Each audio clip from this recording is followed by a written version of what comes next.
लोकमत नागपूरमध्ये सामाजिक न्याय व विशेष सहाय्य विभागामार्फत सन 2026-27 या शैक्षणिक वर्षासाठी शासकीय वसतिगृह प्रवेशासंदर्भात जाहिरात प्रसिद्ध करण्यात आलेली आहे। या जाहिरातीचं अवलोकन केले असता या अनुसूचित जाती या प्रवर्गाचे उपवर्गीकरण करण्यात आल्याचे दिसून येते। सदर जाहिरातीमध्ये अनुसूचित जाती प्रवर्गातील विविध गटांसाठी स्वतंत्रपणे जागांचे वाटप करण्यात आल्याचे दर्शविण्यात आले आहे।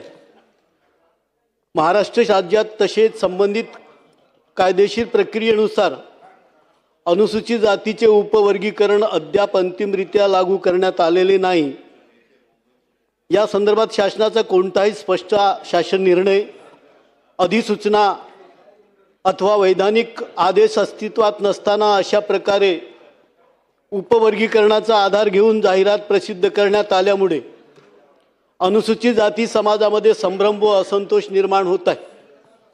त्यामुळे सदर जाहिरात कोणत्या शासन निर्णय, अधिसूचना किंवा कायदेशीर तरतुदीच्या आधारे प्रसिद्ध करण्यात आली आहे, तसेच अनुसूचित जातीच्या उपवर्गीकरणासंबंधी अंतिम निर्णय अथवा कायदेशीर अंमलबजावणी झालेली नसल्यामुळे सदर जाहिरात तात्काळ रद्द करण्यात यावी व आवश्यक असल्यास सुधारित जाहिरात प्रसिद्ध करण्यात यावी।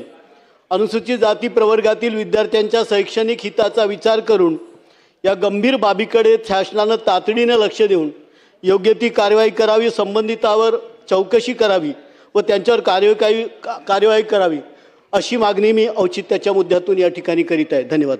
श्री महेश सावंत। धन्यवाद अध्यक्ष महोदय।